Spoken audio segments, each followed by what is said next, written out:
بسم اللہ الرحمن الرحیم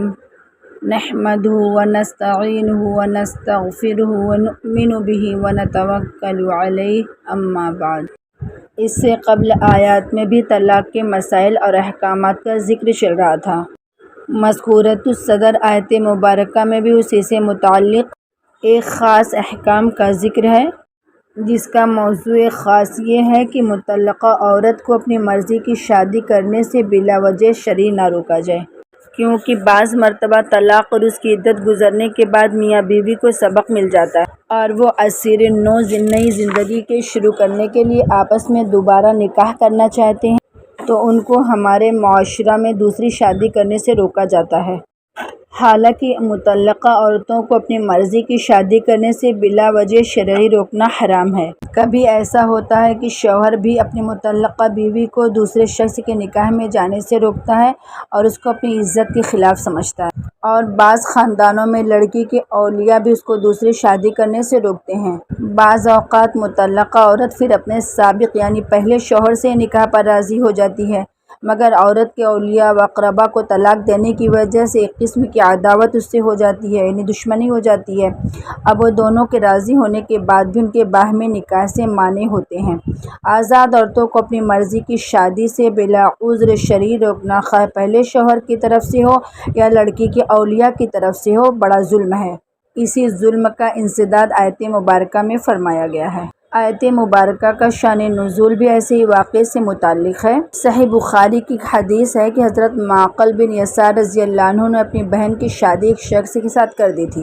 اس نے طلاق دے دی اور عدت بھی گزر گئی۔ اس کے بعد یہ شخص اپنے فعل پر پشیمان ہوا اور چاہا کہ دوبارہ نکاح کر لیں۔ اس کی بیوی یعنی معقل بن یسار کی بہن بھی اس پر آمادہ ہو گئی، لیکن جب اس شخص نے معقل رضی اللہ عنہ سے اس کا ذکر کیا تو ان کو طلاق دینے پر چونکہ غصہ تھا، انہوں نے کہا کہ میں نے تمہارا اعجاز کیا، اپنی بہن تمہارے نکاح میں دی، تم نے اس کی قدر کی کہ اس کو طلاق دے دیا، پھر تم میرے پاس آئے ہو کہ دوبارہ نکاح کرو، خدا کی قسم اب وہ تمہارے نکاح میں نہ لوٹے گی۔ اسی طرح کا ایک واقعہ جابر بن عبداللہ رضی اللہ عنہ کی چچا زاد بہن کا بھی پیش آیا۔ ان واقعات پر یہ مذکورہ آیت مبارکہ نازل ہوئی، جس میں معقل بن یسار اور جابر رضی اللہ عنہما کے اس رویے کو ناپسند اور ناجائز قرار دیا گیا۔ یہ بھی یاد رہے صحابہ کرام رضی اللہ عنہم اجمعین اللہ تعالیٰ اور اس کے رسول کریم صلی اللہ علیہ وسلم کے سچے عاشق تھے۔ آیت کریمہ کے سنتے ہی معقل بن یسار رضی اللہ عنہ کا سارا غصہ ٹھنڈا ہو گیا اور خود جا کر اس شخص سے بہن کا دوبارہ نکاح کیا اور قسم کا کفارہ ادا کیا۔ اسی طرح جابر بن عبداللہ رضی اللہ عنہ نے بھی تعمیل فرمائی۔ اس مختصر تشریح اور شان نزول سمجھنے کے بعد آیت مبارکہ کا ترجمہ سمجھیں۔ آیت مبارکہ کے الفاظ یہ ہیں: اعوذ باللہ من الشیطان الرجیم، بسم اللہ الرحمن الرحیم، وَإِذَا طَلَّقْتُمُ النِّسَاءَ فَبَلَغْنَ أَجَلَهُنَّ فَلَا تَعْضُلُوهُنَّ أَن يَنكِحْنَ أَزْوَاجَهُنَّ إِذَا تَرَاضَوْا بَيْنَهُم بِالْمَعْرُوفِ ذَلِكَ يُوعَظُ بِهِ مَن كَانَ مِنكُمْ يُؤْمِنُ بِاللَّهِ وَالْيَوْمِ الْآخِرِ ذَلِكُمْ أَزْكَىٰ لَكُمْ وَأَطْهَرُ وَاللَّهُ يَعْلَمُ وَأَنتُمْ لَا تَعْلَمُونَ۔ آیت مبارکہ کا لفظی ترجمہ: وَإِذَا اور جب طلقتم تم سب طلاق دے دو، النساء عورتیں، فبلغنا پھر وہ پوری کر لیں، اجلہن اپنی مدت یعنی عدت کو، فلا تو نہ، تعضلوہن روکیں انہیں یعنی ان عورتوں کو، ان کی ینکحن وہ نکاح کریں، ازواجہن اپنے خاوند، اذا جب تراضوا جبکہ وہ باہم رضامند ہو جائیں یعنی راضی رہیں، بینہم آپس میں، بالمعروف دستور کے مطابق، ذالک یہ، یوعظ نصیحت کی جاتی ہے، بھی اس سے، من جو شخص کانا ہو، منکم تم سب میں سے، یؤمنو ایمان رکھتا ہے ایمان لاتا ہے، باللہ اللہ تعالیٰ کے ساتھ، واو اور الیوم الآخر یوم آخرت یعنی آخرت کے دن پر، ذالکم یہی، ازکیٰ زیادہ ستھرا پاک، لکم تمہارے لیے، واطہر اور زیادہ پاکیزہ، واللہ اور اللہ، یعلم جانتا ہے، وانتم اور تم سب، لا تعلمون نہیں جانتے ہو۔ آیت مبارکہ کا مکمل ترجمہ اس طرح ہے: اور جب طلاق دے دی تم سب نے عورتوں کو، پھر پورا کر چکی وہ سب اپنی عدت کو، تو اب نہ روکو ان کو اس سے کہ وہ نکاح کر لیں اپنے انہی خاوندوں سے جبکہ وہ راضی ہو جائیں آپس میں۔ دستور کے موافق یہ نصیحت اس کو کی جاتی ہے جو کہ تم میں سے ایمان رکھتا ہے اللہ تعالیٰ پر اور قیامت کے دن پر، اور اس میں سے تمہارے واسطے بڑی ستھرائی ہے اور بہت پاکیزگی ہے، اور اللہ جانتا ہے اور تم نہیں جانتے ہو۔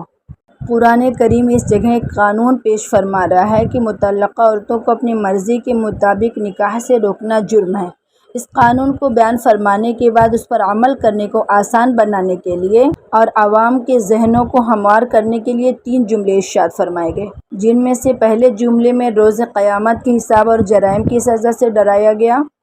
اور انسان کو اس قانون پر عمل کرنے کے لیے آمادہ فرمایا گیا۔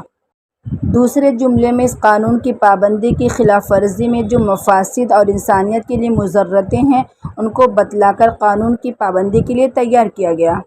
تیسرے جملے میں ارشاد فرمایا گیا کہ تمہاری اپنی مصلحت بھی اسی میں ہے کہ خدا تعالیٰ کے بتائے ہوئے قانون کی پابندی کرو، اس کے خلاف کرنے میں اگر تم کوئی مصلحت سمجھتے ہو تو تمہاری کوتاہ نظری اور انجام سے بے خبری کا نتیجہ ہے۔ قرآن کریم کا یہ اسلوب اور طرز بیان صرف یہی نہیں بلکہ تمام احکامات جاری کرنے کے وقت پورے قرآن میں اللہ رب العزت نے قانون بتایا ہے کہ جہاں کوئی احکام جاری فرمایا گیا اس کے ساتھ ہی اللہ تعالیٰ اور آخرت کے حساب و عذاب سے ڈرایا جاتا ہے۔ ہر قانون کے آگے پیچھے اتقوا اللہ ان اللہ خبیر بما تعملون، ان اللہ بما تعملون بصیر وغیرہ کے جملے لگائے جاتے ہیں، اور ظاہر ہے قرآن ساری دنیا اور قیامت تک آنے والی نسلوں کے لیے ایک مکمل نظام حیات ہے، ہر شعبہ زندگی پر حاوی قانون ہے۔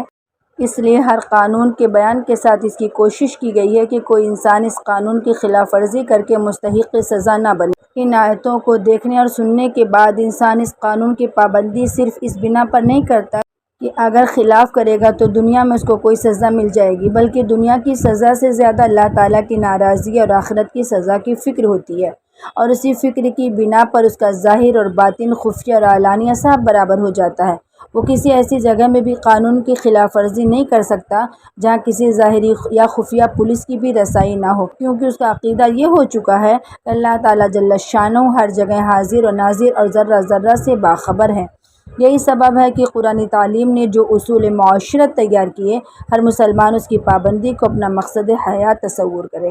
اللہ رب العزت سے دعا ہے کہ اللہ ہم سب کو ایسی کیفیات اور صفات عطا فرمائے، آمین ثم آمین۔